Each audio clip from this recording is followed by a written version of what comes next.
Ja vozim jedno vozilo koje se zove Pinzgauer. Njim idemo u ribolov.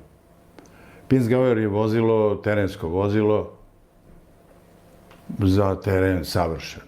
Za vojsku i konstruisano i taj konstruktor Pinzgauera je naš čovjek, vojno lice, koji konstruisao to vozilo za teren, za uslove grozne, za ovo, izuzete napore i tako dalje. On je doneo projekat.